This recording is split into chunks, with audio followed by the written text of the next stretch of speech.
Hello, everyone. And welcome to Action Bullet Points. And this is our fifth attempt to film something about action shooting. Really? Oh, yeah, it is. It is. First things first, apologies. We've been offline for about a couple of weeks, I reckon. But that is due to a very, very interesting cause. We've been renovating the house so we can get the better filming environment, as you can tell. Hopefully. So, yeah. Today we're going to be talking about very, very boring but at the same time exciting thing, which is action divisions. So with no further ado, let's cover section 3 of the rulebook. And today we will only cover the open division because once I started recording this, I realized I'm running out of time to keep it short, concise and informative. So basically, the only thing that you should know about the open division is that almost any pistol other than the ones that are explicitly prohibited may compete in the open division. Before I show you any gun on screen, they've been triple checked by me, didn't leave my line of sight since then. It just saves me time doing all those safety checks on screen. So what you see right here is the NRA Action Open Pistol. What are the features? We'll start from the muzzle. So this is the compensator. This is the shroud. We've got barricade wings on the left and on the right. We've got the shroud mount red dot sight. And it is a tube. It's not one of those sort of mini hollow sights or what have you. We've got the that red dot mounted on the stick shift or the mover stick. And then we've got the base pad. So these are the features of the NRA Action Open Gun.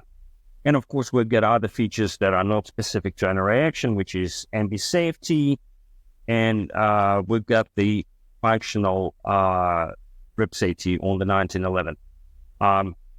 All rules and regulations, all the safety features of the gun have to work as intended. And that is not division specific, that is across all divisions. So I know how for IPSC, most people would disable the grip safety on the 1911. So for NRA Action, it has to work and it has to work properly. Meaning that with safety down, the hammer should not drop. Only when grip safety is depressed, the hammer should drop, right? So now let's cover all those features one at a time. So if you are new to shooting sports, the compensator puts your gun back into the line for fire faster. So what normally happens when the projectile flies toward the target, your slide moves back like another round, and that is a lot of meat. So that is a heavy piece of metal moving back. So what's going to happen? The gun will tilt. By diverting part of the exhaust up, the gun will shoot flat. So all of you will see the gun shooting flat because this section is counteracted by that action. So the shroud helps you to keep your hand on the gun a bit further on the barricade, so you can grab hold onto the barricade wings. I'll show you how the grip on the barricade actually works, but that's why you have the barricade wings and the shroud. Now, for aiming, of course, you use a red dot, and that red dot, I mean, it looks bulky, but it's actually quite light. And then for the moving target event, you've got the mover stick. So when the target travels from left to right, you just simply shift the stick, or you shift it into the opposite position like so. When the target travels, say from from right to left, I shift it this way, so aiming to where the target is appearing.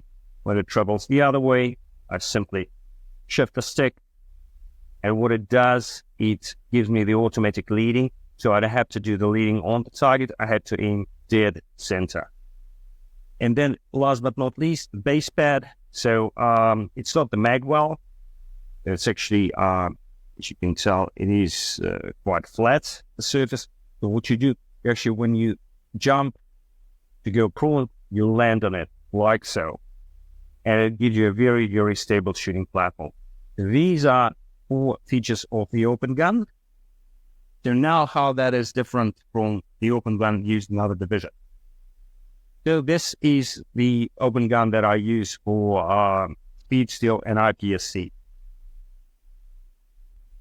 Yeah, it's got the shroud, but that's the only feature that is common. And as you can see, the shroud is only used for mounting the red dot. I can probably shoot on the barricade like this, but there is no support, and I think it's going to be pretty brutal on my thumb and on my fingers, so I wouldn't attempt to do so because the slide's moving, so it's actually not covering the slide. You can tell that the recoil spring on this is quite a bit heavier, so I just can't pull it that easy. So what else? There's no other similarities other than the compensator. This is a proper mag weld. So when I insert the mag, again, the mag's empty. When I insert the mag, when I'm on the run, kind of goes in a lot easier. It doesn't really matter if I go even at 45, it still can come in. Well, with the action open gun, you don't have to reload in a hurry. This is not the mag weld. So the action mag, you can take your time inserting it. So in fact, this mag weld doesn't really help. So yeah, that's just a base mag. So yeah, that's pretty much it when it comes to the guns. Certain divisions in action, unlike again IPSC and Steel Challenge, impose restrictions on the holsters that are used. So specifically, I'm talking about production division, but since we're covering open for NRA action, this is the rig that I use for NRA action in the IPSC and speed steel. Features the race holster, just saves me on the draw time.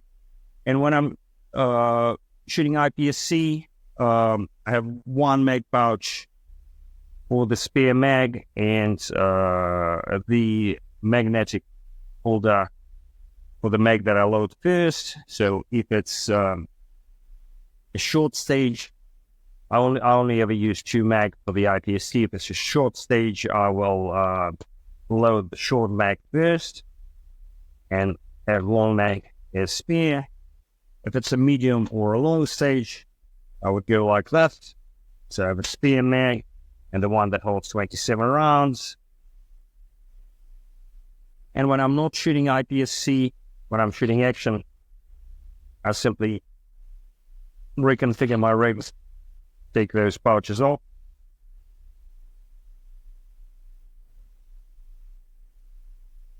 and have this for my 8 NRA action mags. It's really hard to insert them when not on my belt. I'll try to do it like so. So they just sit here.